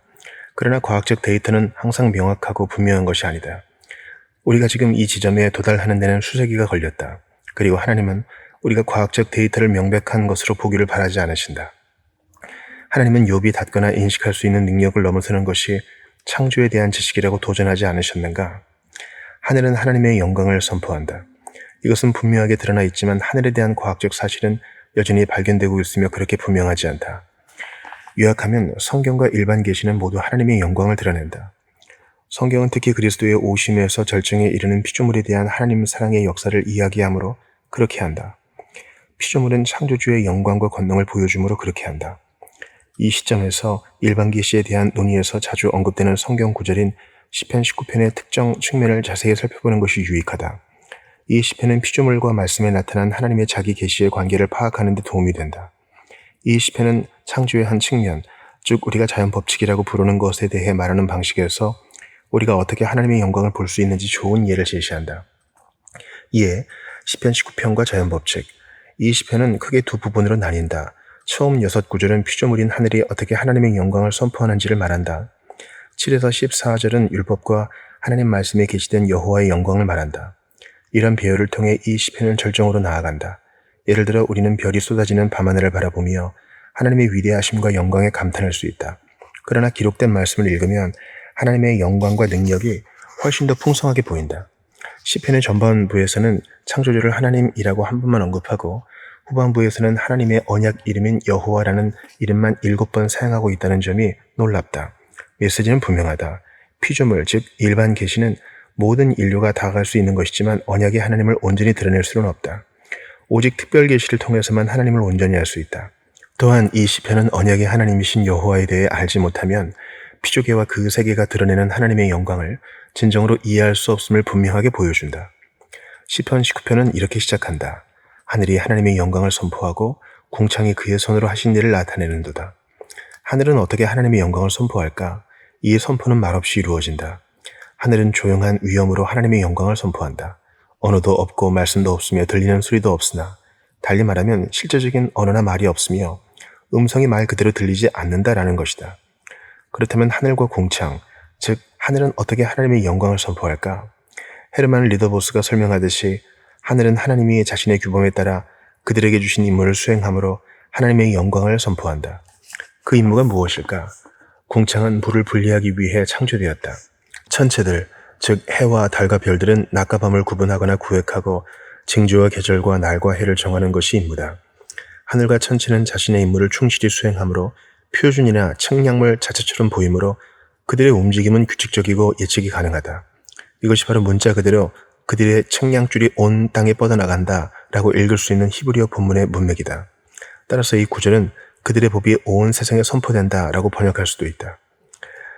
아르투르 바이저는 하나님이 정하신 세상 질서, 문자 그대로 다림줄 또는 규범에 대한 지식이 모든 나라에 스며들어 있다라고 말한다. 시편 저자는 태양을 예로 든다. 태양은 규칙적으로 떠오르고 지기를 반복한다. 이처럼 하늘과 천체는 하나님이 창조하실 때 주신 임무를 하나님의 규범에 따라 수행함으로 하나님의 영광을 선포하고 드러낸다. 하나님은 특별 계시인 율법에 명시된 규범에 따라 피조물의 머리인 인간에게도 같은 순종을 기대하신다. 피조물은 하나님의 창조 의지를 충실히 따르므로 우리는 자연 법칙과 정상적인 자연 현상에 대해 말한다. 그러나 이런 자연 법칙은 사실 하나님의 창조 명령에 대한 피조물의 지속적인 순종이다. 자율적인 자연 법칙은 존재하지 않는다. 하나님은 정해진 시간에 낮과 밤이 오도록 피조계와 언약을 맺으셨다. 이 언약은 천지의 법칙, 즉 하늘과 땅이 하나님에게 받은 의무와 유사하다. 하나님은 해와 달과 별과 바다와 모든 피조물에게 명령을 내리신다. 하나님은 바람을 사신으로 삼으시고 불과 불꽃을 사역제로 삼으신다. 모든 피조물은 하나님의 종이다. 하나님은 아무렇게나 명령을 내리지 않으신다. 노아에게 하신 약속에 신실하신 분으로서 그렇게 하신다. 땅이 있을 동안에는 심음과 거둠과 추위와 더위와 여름과 겨울과 낮과 밤이 쉬지 아니하리라. 따라서 우리는 피조계에서 일정한 규칙성과 예측 가능성을 경험한다. 그런데 이렇게 예측할 수 있는 이유는 하나님이 신실하시며 자신의 피조물에게 바라시는 바에 일관성이 있기 때문이다. 그러므로 과학자들이 피조물에 대한 연구를 통해 반복적이고 예측 가능하다고 결론을 내리는 것은 엄밀히 말하면 자연 법칙이 아니라 우리 하나님이 계획하신 대로 창조 사역에 신실하시다는 증거다. 하나님은 지금도 순간마다 그 사역에 관여하시며 자신이 정하시고 명령하신 것을 수행하도록 보살피고 계신다. 하나님이 항상 전적으로 통제하고 계시므로 자연 법칙은 자율적이고 변하지 않는 것으로 취급될 수 없다. 피조계의 현상은 하나님의 종이다. 그러므로 하나님은 하늘을 사용하여 특별한 방법으로 하나님 백성을 섬기게 하셨다. 예를 들어 여호수아가 완전한 승리를 거둘 수 있도록 하나님이 하늘에서 큰 우박을 아모리 족속에게 내리시고 태양을 하늘에서 멈추게 하신 것을 생각해보라. 또는 시스라와의 전투에 별들이 어떻게 관여했는지 생각해보라. 하나님은 또한 하늘을 사용하여 이스라엘을 벌하셨다. 예를 들어 하나님은 아합과 이세벨 시대에 3년 반 동안 이스라엘에 비가 내리지 않게 하셨다. 하나님은 피조기에서 활동하신다. 우리가 피조물에서 볼 수 있는 질서와 규칙성은 피조물에게 있는 것이 아니라 규칙성을 명령하시지만 불규칙성도 명령하실 수 있는 하나님에게 있다. 하나님은 심지어 창조주의 지위를 이용해 대홍수로 세상을 멸망시키고 정결하게 하셨다. 대홍수가 지속되는 동안 하나님은 창조 때 설정하신 땅과 물의 구분을 지우셨다. 하나님은 노아 및 모든 생명체와 언약을 맺으시고 다시는 이런 종류의 파괴가 일어나지 않을 것이라고 하셨다. 그러나 하나님은 그보다 덜 중대한 방식으로도 행동하셨다. 예를 들어 하나님은 마모의 법칙에도 개입하실 수 있다. 물건은 새로워지는 것이 아니라 낡아진다. 책은 너덜너덜해지고 옷은 닳고 신발은 구멍이 난다. 그런데 이것은 하나님과 독립적으로 작동하는 절대적인 법칙이 아니다. 하나님은 다르게 명령할 수도 있으시다. 이스라엘이 40년 동안 광야에서 방랑한 후에 하나님은 백성에게 너희 몸에 옷이 낡아지지 아니하였고 너희 발의 신이 헤어지지 아니하였으며 라고 말씀할 수 있으셨다. 오늘날의 과학은 하나님이 과거에 그리고 현재도 기뻐하시는 방식으로 피조물을 관리하신다는 사실을 반드시 고려해야 한다. 자율적이고 절대적으로 변하지 않는 자연법칙은 없다. 그렇다기보다 피조물은 하나님의 지속적인 지시에 순종한다. 하나님 말씀이 보여주듯이 피조물에 대한 하나님 뜻은 때때로 바뀔 수 있다. 따라서 과학자들은 특히 기원과 지구 역사를 다룰 때 항상 그들이 예상하는 대로 일이 일어나지 않았을 가능성을 고려해야 한다. 성경이 과거의 지구 역사에 영향을 미친 엄청난 대이변에 대해 말하므로 지각의 변화가 오늘날 우리가 측정하는 속도에 따라 일어났다는 동일 과정설 같은 모델은 절대적인 진리로 받아들여질 수 없다. 창조주를 거부하는 것은 과학적 연구에 도움이 되지 않는다. 성경과 피조계가 어떻게 하나님의 영광을 드러내는지 살펴보았으니 이제 과학과 일반 계시의 다른 측면을 살펴보자. 과학의 본질과 한계. 과학의 권위는 엄청나며 그 명성은 충분히 이해할 수 있다. 불과 몇 세대 만에 과학은 우리에게 다양한 발명품과 기술을 제공했다. 자동차와 비행기는 여행에 혁명을 가져왔다. 라디오, 텔레비전, 인터넷, 휴대전화를 통해 커뮤니케이션이 비약적으로 발전했다. 컴퓨터와 의학의 발전은 이전에는 불가능했던 일들을 가능하게 만들었다. 그렇다면 누가 감히 과학적 발견에 이 일을 제기할 수 있을까? 과학자들이 무언가를 발견한 것은 분명하다. 과학자들의 연구 결과는 그들이 진리를 소유하고 있음을 보여준다. 이 시점에서 잠시 멈추고 몇 가지 필요한 구분을 할 필요가 있다. 위의 예는 모두 통제된 조건에서 실험을 통해 검증할 수 있는 현재 진행 중인 과정과 반복 가능한 사건을 다루고 있다. 그러나 우주 기원에 대한 이론을 제시하는 것은 완전히 다른 문제다. 당시 발생한 과정은 재생하거나 반복할 수 없다. 추측할 수는 있지만 과학적으로 지구가 어떻게 현재의 모습을 갖추게 되었는지는 정확히 알 수 없다. 노벨상 수상자인 피터 메더워가 인정했듯이 만물은 어떻게 시작되었는가라는 질문에 답하는 것은 과학의 능력을 넘어서는 일이다. 우리는 세상의 기원에 대해 말할 때 매우 겸손해야 한다. 우리는 하나님이 현재의 피조계를 어떻게 만드셨는지 과학적으로 알지 못한다. 우리는 여호와의 말씀으로 하늘이 지음이 되었으며 그 만상을 그의 입기운으로 이루었을 때 그가 말씀하심에 이루어졌으며 명령하심에 견고히 섰을 때 어떤 과정이 진행되었는지 알지 못한다. 유연한 사고와 제한된 이해력을 가진 인간이 기원에 대해 무엇을 말하든지 그것은 그들이 작업하는 과학 데이터의 해석에 영향을 미치는 전제에 크게 좌우된다. 현재의 지배적인 과학 패러다임이 진화론이므로 대다수 과학자는 진화론의 전제를 가지고 연구한다. 그러나 현재의 진리가 미래에는 그렇지 않을 수도 있다. 기독교인으로서 진화론을 비판하지 않는 과학자들도 진화론에 대해 심각한 의문을 계속 제기하고 있다. 과학 패러다임은 과학 지식이 확장되고 새로운 관점이 열림에 따라 변화된다. 우리는 과학적 주장의 잠정적인 성격을 인식할 필요가 있다. 지질학 교수인 나이젤 브러쉬가 유용한 저서인 과학적 진리의 한계에서 밝힌 바와 같이 과학 지식과 과학적 진리는 끊임없이 유동적이므로 과학이론은 우리에게 절대적인 진리를 제공하지 않는다. 그리고 이미 언급했듯이 특히 지구 기원과 관련하여 과학계는 입증할 수 있는 진리를 주장할 수 없다. 창세기 1, 2장의 명백한 의미를 지키려는 사람들은 과학을 두려워할 필요가 없다. 과학적 진리는 성경적 진리보다 우월하지 않다. 예를 들어 세상이 우연히 생겨났다는 주류 과학의 사고와는 달리 성경에 따르면 하나님이 만물을 창조하셨으므로 신자들은 이 과학적 진리가 거짓임을 확실히 알 수 있다. 이 세상은 우연히 생겨난 것이 아니다. 과학 이론과 결론은 변해왔고 앞으로도 계속 변할 것이지만 우리는 우리 하나님의 말씀은 영원히 서리라 라는 사실을 알 수 있다. 그렇다면 과학과 성경 해석에 대해 우리는 어떤 태도를 보여야 할까? 피조물과 성경을 서로 소통할 수 없는 두 개의 밀폐된 연구 영역으로 완전히 분리해야 할까? 그렇게 두 분야를 격리하는 것은 정당화될 수 없다.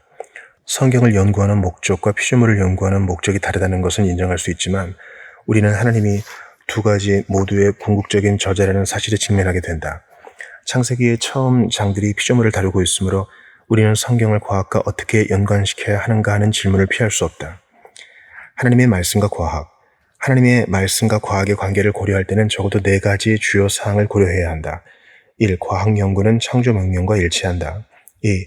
성경은 과학에 관련된 정보를 제공한다. 3. 과학은 하나님 말씀의 인도가 필요하다. 4. 과학 이론과 성경이 명확하게 말하는 것 사이에 진정한 모순이 있다면 성경을 따라야 한다. 첫째, 앞에서 간략히 언급했듯이 과학적 노력은 땅을 정복하고 피조물을 다스리라는 창조 명령과 완전히 일치한다.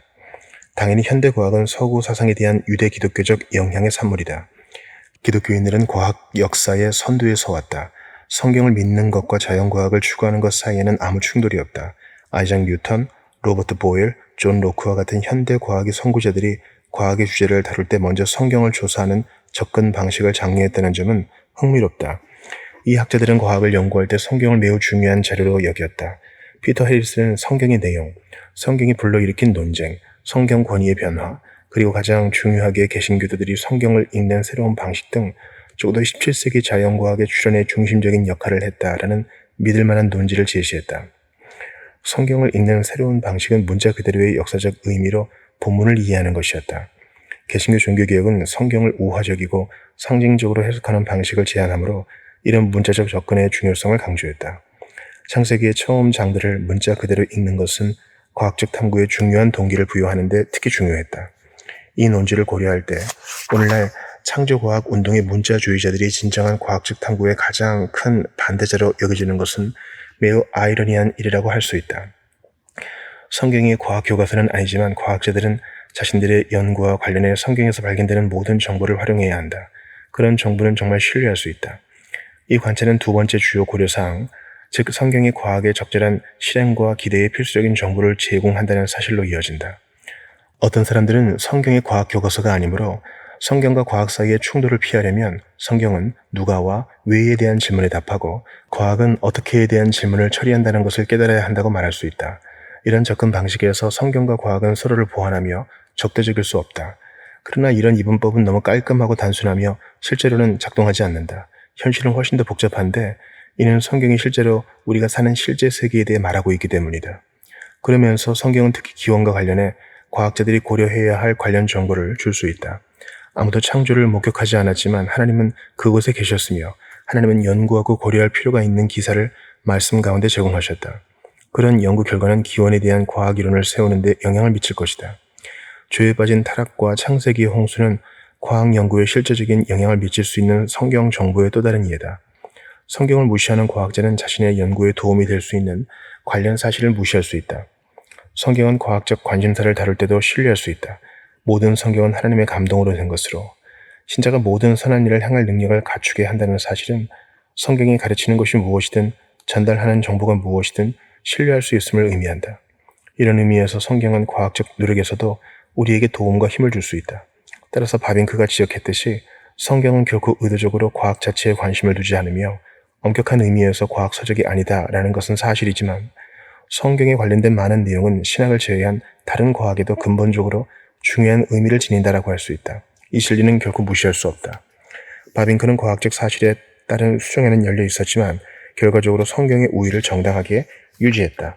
성경이 다른 과학과 접촉하고 그것들의 빛을 비춰줄 때 성경은 갑자기 하나님의 말씀의 길을 멈추는 것이 아니라 하나님의 말씀으로 남아있다. 천지의 기원에 대해 말할 때도 성경은 설화나 신화나 시적 환상을 제시하는 것이 아니라 성경 자체의 분명한 의도에 따라 신뢰하고 믿을 만한 역사를 제시한다. 이런 이유로 기독교 신학은 몇 가지 예외를 제외하고는 창조 이야기에 대해 문자적인 역사적 관점을 계속 고수해왔다.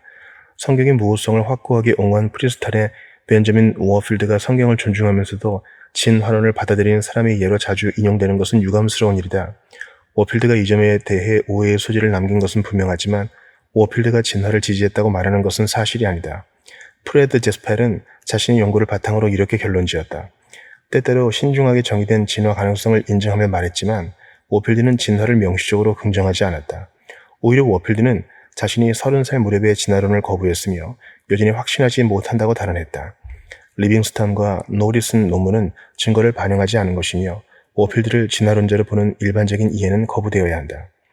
낸시 피어시는 이렇게 말했다. 워필드는 자신이 말하는 진화의 의미를 설명할 때 때때로 내리는 초자연적 추론이라고 강조한 하나님의 섭리의 지속적인 감독을 이야기했다. 오늘날 이런 견해를 밝히는 사람은 누구나 열렬한 창조론자로 낙인 찍힐 것이다. 워필드는 바빙크와 마찬가지로 반박할 수 없는 사실의 필요성을 강조하고 성경의 우위를 주장했는데 이는 진화론을 분명하게 거부한 존 프로인과 같은 최근의 개혁주의 학자들도 마찬가지다. 과학과 성경을 연관시킬 때 고려해야 할 세 번째 주요 사항은 성경의 우선순위에 비추어 볼 때 칼빈이 우리에게 상기시켜 주었듯이 우리의 마음이 죄로 어두워졌으므로 하나님 말씀의 안경이 필요하다는 점이다. 우리는 하나님 말씀의 인도 없이는 피조개를 제대로 이해할 수 없다. 피조개는 하나님의 작품이다. 하나님이 피조개를 설계하셨으며 따라서 우리는 하나님의 말씀을 잘 들어야 한다. 코르넬리우스 반틸은 모든 사실의 배후에는 창조주이신 하나님의 생각이 있으며 따라서 우리는 하나님의 생각을 따라 사고해야 한다는 점을 상기시켜 주었다. 인간이 사실의 창조주이신 하나님을 언급하지 않고 올바르게 해석할 수 있는 사실은 하나도 없다. 모든 사실이 서로 일정한 관계에 있게 만드신 분은 하나님이시다. 인간은 가능한 한 그 관계를 발견하려고 노력해야 한다. 이어서 반틸은 이렇게 주장했다. 하나님이 우주의 존재를 일으키지 않으셨다면 과학적 사고의 가능성은 존재하지 않는다. 그러면 사실들은 완전히 무관한 것이 될 것이다. 그러므로 현대 주류 과학이 무신론적인 자연주의의 포로가 되어 하나님이 만물을 창조하셨으며 따라서 하나님의 말씀이 과학적 노력과도 관련이 있다는 사실에 어떤 가치도 부여하지 않는 것은 큰 비극이다. 과학자들이 온갖 약점을 가진 진화론을 고수하는 것은 창조주 하나님을 부인하는 경우 그들에게 열려있는 유일한 선택지가 진화론이기 때문이다. 진화론은 그들이 숭배하는 신이다. 그렇게 함으로 과학자들은 하나님을 욕되게 할 뿐 아니라 성경이 하나님의 창조에 대해 알려주는 정보에서 유익을 얻지 못한다.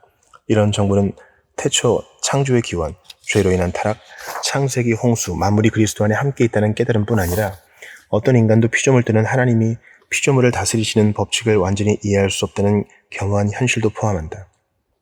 인간은 피조물 일부이므로 항상 제한된 지식을 가지고 있다. 과학자들은 피조물의 설계자이자 유지자이신 하나님 입장을 결코 대신할 수 없다. 하나님은 욥에게 이 점을 분명히 말씀하셨고 오늘날에도 우리에게 이 점을 계속 분명히 말씀하신다. 모든 과학적 돌파구는 더 많은 질문과 더 많은 수수께끼를 낳는 것으로 보인다. 이 모든 점을 고려할 때 창조주를 무시하는 과학이 어떻게 지구 기원에 대해 적절하게 추측하고 가설을 세울 수 있는가 하는 의문이 생긴다. 적어도 과학이론은 하나님의 말씀에 비추어 위치가 정해지고 평가되어야 한다. 넷째, 과학이론과 성경이 명확하게 밝힌 것 사이에 진정한 모순이 있다면 성경을 따라야 한다. 헤르만 바빙크는 과학적 사실 자체에 이의를 제기할 수 있는 사람은 아무도 없다고 정확하게 지적했다.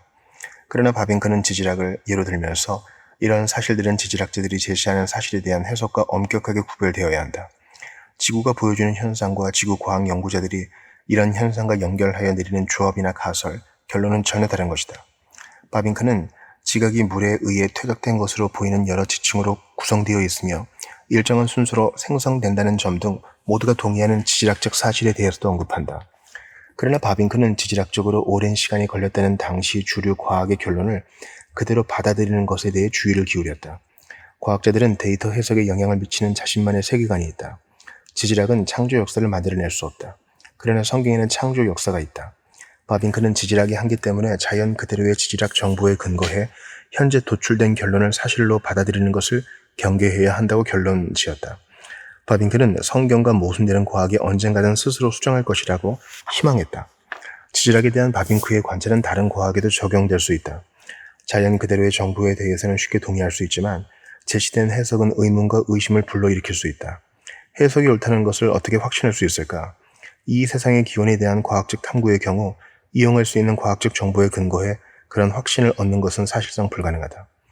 우리가 확신할 수 있는 유일한 정경적이고 진실한 설명은 하나님의 말씀에 나와 있다. 세상의 기원을 과학적으로 다룰 때도 이 점을 고려해야 한다. 그러므로 우리의 신앙과 성경에 대한 이해가 특정 과학 이론에 얽매이지 않는 것이 가장 중요하다. 만약 최신의 과학적 통찰에 우리의 믿음이 얽매인다면 우리는 최신의 과학적 합의에 맞추어 우리 믿음을 끊임없이 조정해야 할 것이다. 결과적으로 우리는 서 있을 견고한 토대가 없는 주관주의의 바다에서 표류하고 있는 자신을 이내 발견하게 될 것이다. 우리는 겸손함을 유지해야 하며 하나님이 천지를 창조하실 때 어떤 일이 일어났는지는 우리의 이해를 넘어서는 일임을 인식해야 한다. 하나님이 회오리 바람 속에서 욥에게 던지신 질문은 기원에 대해 과학적으로 현명한 말을 할 수 없는 우리의 무지와 무능력을 강조한다. 내가 땅의 기초를 놓을 때에 내가 어디 있었느냐? 천지를 창조하신 하나님의 역사는 유한한 인간이 도저히 이해할 수 없는 놀랍고도 심오한 일이다. 이 모든 것이 주는 교훈은 과학의 추측에 불과하고 증명할 수 없는 이론을 제시할 때 특히 기원에 대한 문제에서는 지구의 시작에 대한 하나님의 참된 기록인 성경이 우선한다는 것이다. 거의 한 세기 전 네덜란드 개혁교회가 창세기 처음 장들의 의미에 대한 논쟁에 휘말렸을 때 네덜란드 신학자 클라스 스킬더는 세 가지가 확실하게 확립되면 원칙적으로 성경을 공정하게 대하게 된다고 언급했다. 1. 성경에서 유래했거나 성경과 연결될 수 있다고 진정으로 확신하지 않는 한 신자는 생각 속의 어떤 개념도 받아들이지 않아야 한다. 2. 성경 외적인 학문의 연구는 신자인 우리의 사고의 구속력 있는 규범이 될 수 없다. 그것은 우리의 통찰을 추가로 평가하는 동기가 될 수 있으며 언제나 그래야 한다. 이것이 성경이 말하는 것이다라는 우리의 주장이 잘못되었을 수도 있기 때문이다. 그러나 그것은 결코 규범이 될 수 없으며 따라서 성경이 이런저런 것을 가르친다는 것이 확실하다면 어떤 과학도 성경 위에 판단자로 자리 잡을 수 없다. 3. 그 사람이 말하는 현실이 우리가 모든 피조물과 함께 이 땅에서 살고 있는 시간의 현실, 그리고 하나님이 세상을 두신 공간의 현실이어야 한다. 런던 오크힐 신학대학의 커스틴 버킷은 과학과 성경에 대한 글에서 성경이 말하는 바를 해석할 때 성경 밖에서 발견되는 철학에 이끌리게 되면 현실을 이해하기 위한 통합적이고 일관된, 포괄적이지는 않더라도 통합적이고 일관된 안내서로서 성경의 가치를 인정하지 않게 된다라고 결론을 내렸다. 또한 버킷은 성경은 우리의 견고한 토대이며 다른 지식이 성경에 비추어 이해되고 해석되어야지 그 반대가 되어서는 안 된다라고 지적했다. 이런 현실에 비추어 볼 때 바이얼 로고스 재단이 보수적인 기독교인들이 현재의 과학적 패러다임인 진화를 받아들이도록 설득하기 위해 노력하고 있는 것은 매우 유감스러운 일이다. 이 단체는 세상의 기원에 대한 진화론이 사실로 입증되었으므로 모든 사람이 받아들여야 한다고 잘못 가정하고 있다. 웹사이트의 핵심 공약 가운데 하나는 우리는 수십억 년에 걸쳐 모든 생명의 창조주이신 하나님을 인정하면서 진화론적 창조를 긍정한다라고 명시하고 있다. 첫 번째 장에서 언급했듯이 창세기 1, 2장의 역사성을 옹호할 것으로 예상되었던 보수적인 구약학자들이 유신론적 진화를 수용하며 바이올 로고스를 돕고 있다. 진화론에 대한 이런 활동에 직면하여 우리는 하나님이 자신의 작품을 통해서보다 성경에서 더 분명하게 말씀하신다고 주장할 필요가 있다. 하나님의 특별 계시는 규범적이므로 하나님의 창조 작품에서 이끌어낸 어떤 과학적 추론이나 이론보다 우선한다. 지배적인 과학 가설이 아니라 성경이 성경 본문을 이해하는 데 있어 우리를 인도하는 빛이 되어야 한다. 하나님 말씀의 진실성에 대한 믿음은 이해를 추구한다. 이런 믿음의 접근 방식은 우리가 선입견 없이 창세기에 주의 깊게 귀를 기울이는 데서 특히 중요하다. 과학은 기원에 대해 추측할 수는 있지만 확실하게 말할 수는 없다. 동시에 성경의 창조 기사는 현재의 과학적 이해와 놀라운 방식으로 일치할 수 있으며 창조의 시초에 하나님이 하신 일에 대해 우리가 느끼는 경이로움을 더 커지게 할 수 있다. 예를 들어 성경은 하나님의 말씀으로 하늘과 땅을 창조하셨다고 말한다. 하나님이 말씀하시니 그대로 되었다. 하나님이 말씀하시며 명령을 내리셨을 때 창조가 일어난다. 하나님 말씀의 결과, 즉 체계적인 질서에 따라 만물이 창조된 것에는 우리가 이해할 수 없는 엄청난 물리적 과정이 수반되었을 것이다. 옥스퍼드 대학교 수학 교수인 존 레녹스는 하나님이 말씀으로 에너지와 정보를 전달하셔서 우주를 창조하고 구조화하셨다라는 성경 계시가 어떻게 정보의 근본적인 성격과 그것을 물질과 에너지로 환원할 수 없음을 깨닫게 된 현대 과학의 가장 깊은 통찰과 융합되는지에 대해 흥미로운 언급을 했다. 레녹스는 다음과 같이 설명했다. 물론 성경이 과학의 모든 분야를 알려줄 수 있다고 주장하는 것은 아니지만 나는 우주와 우리 자신에 대한 우리의 이해에 매우 중요한 의미를 갖는 어떤 근본적인 교차점들이 있으며 그것들은 지적할 가치가 있다고 주장한다. 성경과 현대과학 사이의 이런 교차점은 회의적인 세상에서 성경의 신뢰성을 더해준다. 성경 자체도 우리가 그렇게 생각하는 것을 보장한다. 이런 경우 성경을 하나님 말씀으로 받아들이는 과학자는 성경 본문을 과학 이론을 설명하는 데 사용하거나 그런 이론의 근원으로 삼지 않는다. 그는 성경이 말하는 것이 자신의 과학적 지식과 모순되지 않고 자신의 과학적 통찰과 일치한다는 것을 인정할 뿐이다. 말할 필요도 없이 그런 통찰은 고무적이기는 하지만 하나님의 사역, 즉 말씀을 통한 하나님의 창조 사역을 우리가 실제로 완전히 이해하는 데 더 근접하게 해주지는 않는다. 또한 위의 경우에서도 성경에서 하나님은 우리의 이해에 자신을 맞추신다는 점과 성경은 과학 교과서가 아니라는 점을 인식해야 한다. 우리는 성경을 자체의 의도에 따라 그리고 하나님 말씀의 전체 맥락에서 해석해야 한다. 동시에 현재의 특정 과학적 통찰이 창조에 대한 역사적 설명과 일치한다면 이해할 수 없는 하나님의 창조 사역에 대한 그런 제한된 통찰은 감사하는 마음으로 인정할 수 있다. 이 책에서는 창세기 1, 2장에 나오는 하나님 말씀에 귀를 기울이면서 그런 통찰을 때때로 주목하겠다. 창조의 사실과 성경이 우리에게 말하는 것을 둘 다 올바르게 이해할 때 이들 사이에는 실제적인 충돌이 있을 수 없다. 그러나 과학적 이론화가 증거나 과학의 능력을 벗어날 때 과학의 하나님 말씀 전체를 고려하지 않을 때, 또는 과학이 하나님 말씀이 가르치는 것을 부정하는 주장에 영향을 받을 때 충돌이 발생한다. 성경을 잘못 이해하면 창조와 특별 계시가 가르치는 내용 사이의 충돌도 발생할 수 있다. 이어지는 지면에서 우리는 하나님 말씀을 매우 주의 깊게 듣고 성경이 가르치는 것 이상으로 결론을 내리지 않아야 한다.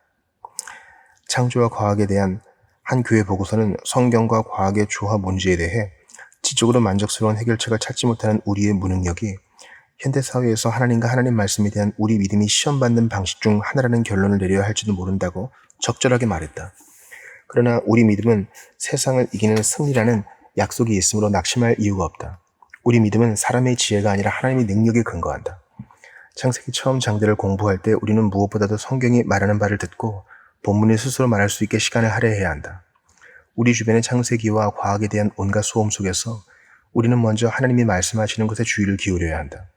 결국 당대의 지배적인 과학과 철학이 아니라 하나님 말씀이 올바른 이해를 위한 의제를 정해야 한다. 우리가 권위 있는 말씀 앞에 겸손히 엎드릴 때 그 말씀은 또한 우리 마음속에 역사하여 창조 기사를 모든 면에서 진실하게 신뢰할 수 있는 것으로 받아들일 수 있는 믿음을 확실하게 해줄 것이다. 우리는 또한 현실적이어야 한다. 우리는 타락한 세상에 속한 피조물이라는 우리의 제한된 인식으로는 현재의 과학이론과 창세기 1, 2장의 창조에 대한 하나님의 계시 사이의 모든 충돌을 해결할 수 없음을 잘 알고 있다. 전도자는 하나님이 인간에게 주신 임무, 즉 지혜를 써서 하늘 아래에서 행하는 모든 일을 연구하며 살피는 임무가 부지런히 행하기에는 무거운 짐이며 결국 우리가 성취하는 모든 것이 바람을 잡으려는 것처럼 헛된 것 같다고 인정하지 않았는가? 이런 성경적 현실주의를 염두에 두는 것이 좋다. 결국 우리는 이해할 수 없는 하나님의 창조 사역을 다루고 있으며 하나님은 우리가 완전히 이해할 수 없더라도 우리가 이해할 수 있는 형태로 우리에게 계시하기를 기뻐하셨다. 요약. 창세기는 무엇보다도 성경의 맥락에서 이해해야 한다. 창세기 1, 2장의 의미를 해명하는 데 고대 신화의 도움을 받는 것은 유용성이 매우 제한적이다. 창세기는 하나님의 계시이며 자체로 특별한 위치에 서 있다. 창세기는 영감된 성경으로서 하늘에서 온 것이다. 창세기는 인간이 이교 신화에서 빌려와 다신교적 요소를 제거한 결과물이 아니다. 더욱이 이교 문헌에서 관련 가능성이 있는 자료를 적절히 활용하려면 해당 고소 문서의 유래와 목적, 세계관을 고려하고 이방 종교와 성경의 방대한 차이점을 인식해야 한다. 현대 진화과학은 성경의 창조 기사를 해석하는 데 큰 영향을 미쳤다. 그러나 우리는 과학에는 한계가 있으며 과학자들이 세상의 기원에 대해 독단적으로 말하는 경우 자기 능력을 벗어나 말한다는 점을 인식해야 한다. 또한 우리는 성경이 과학 교과서가 아니라는 점을 인식해야 하며 성경 본문을 필요 이상으로 확대 해석하지 않도록 주의해야 한다. 동시에 우리는 창세기가 하나님의 창조 사역의 사건들에 대해 분명히 말하는 것을 사실로 받아들일 수 있다. 과학자들은 자연의 책 또는 일반 계시라고도 불리는 것을 연구한다. 이 일반 계시는 하나님과 하나님 영광을 계시한다. 하나님의 창조 사역을 연구하는 것은 기독교인에게도 고귀한 소명이지만 과학적 연구 결과는 오류가 없는 하나님의 계시가 아니다. 과학은 지구의 시작에 대한 계시의 독립적이고 권위 있는 출처가 아니다. 과학은 성경이 제공하는 정보를 활용할 수 있고 또 활용해야 한다. 실제로 성경의 처음 장들에 대한 문체적인 이해가 17세기 자연과학의 발전에 결정적인 역할을 했다는 점이 좋은 사례가 될 수 있다. 성경의 1차적인 권위이므로 과학의 가설과 성경의 분명한 가르침 사이에 진짜로 모순이 있다면 성경을 따라야 한다.